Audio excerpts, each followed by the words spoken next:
Today's Anxiety Slayer podcast is brought to you by New Beginnings, daily steps for self-acceptance and peace of mind. If you want to wake up each day feeling good about yourself, energized, happy, peaceful, if you want to shed the layers of protective armor wrapped around your heart, this supportive course is for you. Join us on this journey of deep self-care work. Lighten your load, calm your anxiety, and lift your spirits. And for a limited time, you can save 30%. Learn more at anxietyslayer.com. Happy New Year, and welcome back to the Anxiety Slayer podcast. I'm Shan Vanderleek, here with my wonderful friend and co-host Ananga Sivir. We come together weekly from Kent and Leelanau to share Anxiety Slayer sessions with you and answer listener questions from our inbox and Facebook page. Together, we share a powerful collection of techniques to reduce anxiety. Hello, Ananga. Hey, Shan. Happy New Year to you. And to you and all our listeners. It's good to be back together again after a nice break for the holidays to record a brand new podcast and get this year started on the right foot. And one of the best ways we can do that is to cover in depth a couple of supportive anxiety relief practices that will help our listeners feel more calm and relaxed in 2020. Let's begin with one of our favorites, and that is journaling.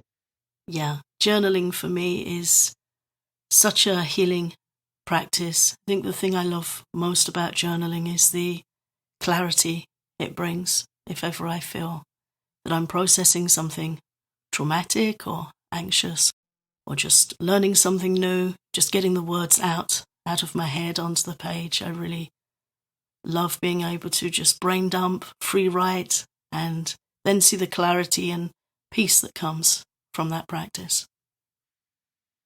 There's so much self-compassion when you allow yourself to just let whatever is dancing around in your head land on the page.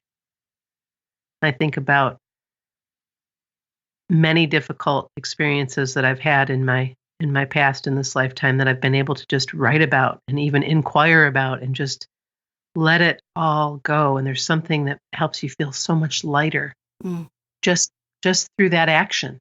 Yeah, it's something that's very easy to sound cliched or lightweight, but I think it's a really essential healing practice. Ayurveda, which we often talk about, India's ancient science of life, talks a lot about self-examining, self-awareness, and being able to respond to what we're going through and processing emotions. Very often we'll have some traumatic event or some big emotional event and it kind of gets stuck in us. Mm-hmm. And we're just trying to function. We've got this high-functioning expectation where we're keeping going, but it's there and it's stuck and it's weighing so heavily on us. And for me, journaling is a powerful way of, as you said, expressing self-compassion, self-awareness, and looking at what's going on very gently, very kindly. And it really does help us process and digest and release. And I think, especially with something as life-altering as anxiety, which can be so incredibly overwhelming and confusing, journaling can really help us pick that knitting in our head apart a little bit and start looking at it and looking how we can respond to ourselves with care and with action steps. The self-compassion piece is so big when we're suffering, and to be able to have a better understanding of what's going on and to be sweet with ourselves instead of being hard on ourselves. We can look into our own anxiety and say, oh, this makes sense to me. I can see why this is affecting me so strongly. The anxiety voice tends to go to harshness and brittleness and to tell us, I'm broken. What's wrong with me? And it's so uncompassionate, that languaging. It's so brittle and so rigid. When we can turn to ourselves with compassion and question what's going on and look for the sense in it, then the real healing begins. And that healing begins with softening, softening into our experience. And then, of course, once we soften and lean in and look at what's going on for us in that investigative, kind sense, then we can move from understanding to action.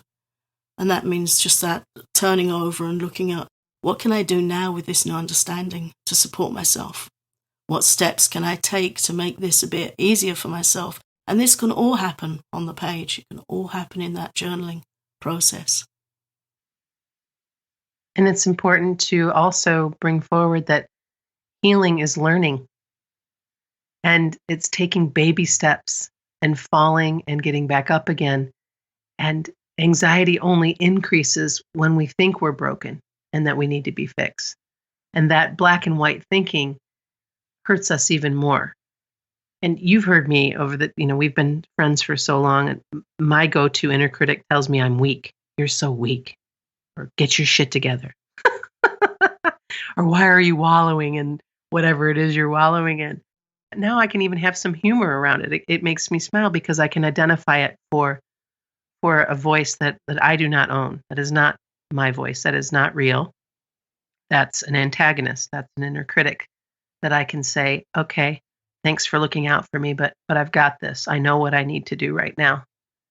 I know what steps I need to take to support myself, to make this a little bit easier on myself. And then you take them, you take action. And I think this year for us, for Anxiety Slayer, is a big, big push toward, okay, we understand. We know that you're suffering. Now it's time to take action. It's time to do something about it because you can, and we're here to help you do that. Yeah, with anxiety, a big part of the healing, which I see happening every day in our group, and I'm so grateful to witness it there, is the camaraderie and understanding that comes from like-minded souls, people who know what you're going through. So often we hear from somebody who's tried to open up to a partner or a friend or a colleague or a boss, and they've taken that courageous step to speak and open up about their anxiety, and they're just met with total non-understanding, right, and non-compassion. So to be with people who get it, who understand the symptoms and the mind games and the looping thoughts, that is wonderful. But it's step one. It's the beginning of the journey. And I'm very eager, as I know you are, Shan, to see our group members and listeners and friends move on to the other steps of, okay, now we have the understanding, we have the support, we have somewhere where it's safe to speak. What's next? Exactly. What's next? Because anxiety, if we're not careful, it can have this phenomenon called bad bonding, where we look for similar experiences and that's it. Yeah. And it doesn't go further. And there's so much further we can go into the realms of relief and overcoming and just living a much more peaceful, calm, rich life where we're not plagued by these daily fears about our health and our mortality and all the other stuff that anxiety throws at us. And right. Yeah, it can get way better than this. So very much looking forward to offering that support this year. And you brought forward bad bonding, and I think it's important that we just share what that is exactly. And it's very simple. It's when you question, does anybody have X, Y, or Z going on? Or has anybody taken X, Y, or Z medicine? That kind of thing, where you're looking for other people to tell you, yes, I've had that, and then share their feedback. Yeah.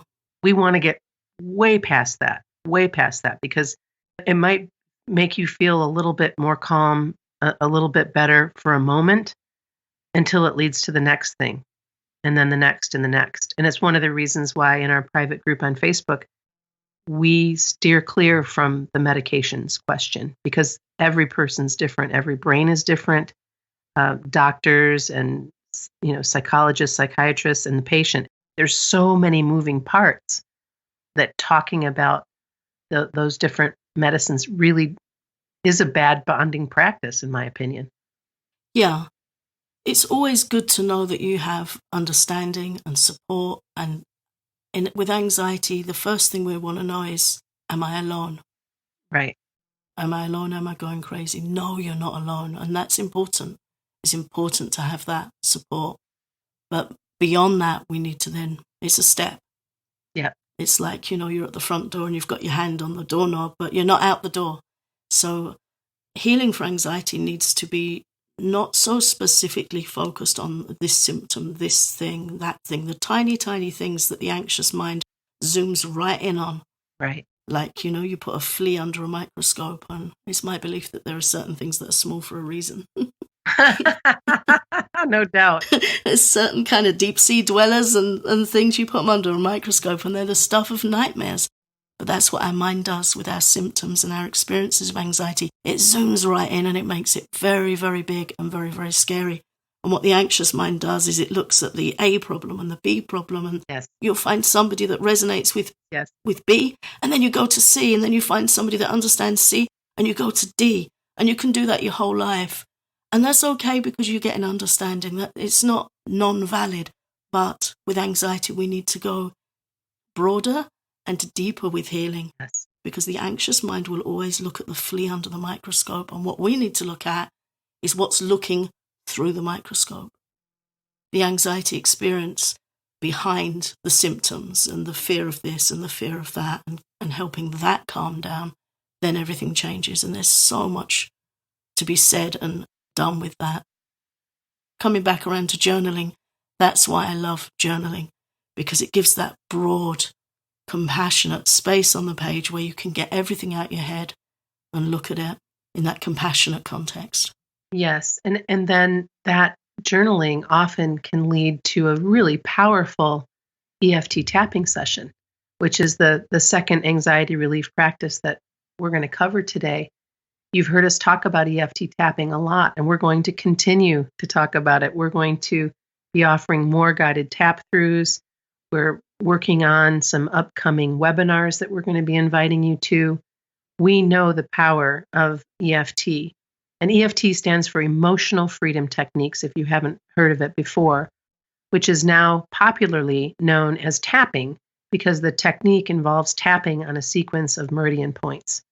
And these points have been researched and selected for their effectiveness in helping us calm stress and anxiety, overcoming trauma, and finding freedom from phobias, and also the ability to release unwanted thoughts. So you can see how this journaling and EFT can be a real beautiful 1-2 punch in helping you manage your anxiety. Yeah, it's a beautiful combination, because bringing in the compassion and clarity and then the action. So our EFT combines tapping on these meridian points with the use of language to tune into what we're experiencing and we wish to release. So this is where journaling's really helpful, because people often say, I don't know the words to use. So go to your journal. Go to your journal and underline the points, the words you've expressed that cause you the most concern, the most discomfort. Get those in your tapping statement.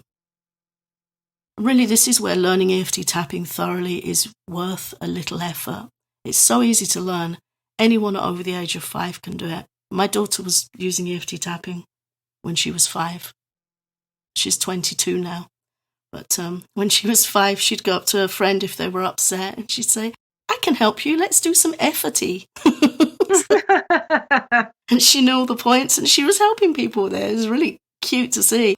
But mastering EFT and getting to know it well, that takes a little longer and a little more experience in years, and the help of someone experienced, because it really is one of those things that anyone can learn it in 5 minutes, but to learn it well takes a little longer, and it's worth that investment. Tapping's helped thousands of people overcome PTSD, negative core beliefs, phobias, fear of driving, flying, and so much more. And it works. We get letters every week from people saying how glad they are that they tried it. So if you haven't tried it yet, here's how you can get started. You can get our tapping points diagram at anxietyslayer.com/EFT. And try tapping along with a guided session in our free Anxiety Slayer starter course, which you can find at anxietyslayer.teachable.com. And you can also take our more in-depth course on EFT tapping for anxiety relief at the same address. Everything can be found at anxietyslayer.teachable.com. And if you've tried tapping but didn't get the results you hoped for, we recommend trying again. Please don't give up. It took me quite some time, many tap throughs, to get where I wanted to be with tapping. And there's still some days where I call up Ananga and I'm like, Ananga, do you have time to support me through a tapping session? Because I find sometimes I have a much more powerful clearing when I have an expert like Ananga helping me through that. And she'll sometimes, as really good practitioners do, key in on something that I've missed. Here are a couple of reasons newcomers to tapping don't always get good results initially. The first one is not tapping for long enough. Very often somebody will come to me and they've tried tapping for an anxiety attack and they say it didn't work. And I say, how long did you tap for? And they say, a minute or two, a couple of rounds, nothing happened. The simple answer to that is keep going. Try tapping again for your chosen issue, but keep tapping for 5 to 10 minutes. Set a timer if you need to as a commitment. Okay, I'm going to try it for 5 minutes. 7 minutes is better, 10 minutes is fantastic. At least 5 minutes. Give it time, give it a bit longer. It's such a simple thing, and often that's all it needed, was a bit longer tapping. The other thing is not being focused enough.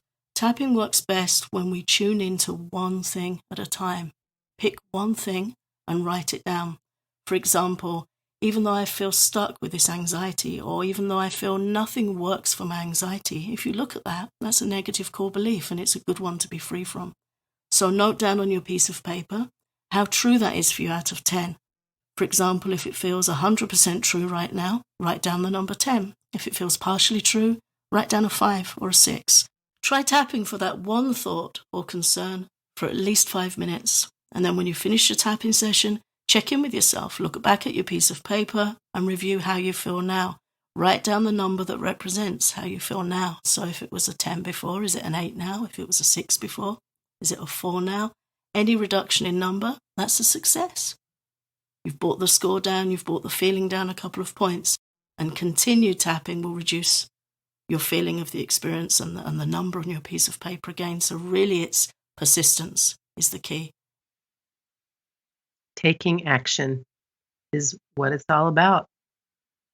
For additional guided tapping sessions, you're welcome to visit our New Beginnings course at anxietyslayer.com or at anxietyslayer.teachable.com.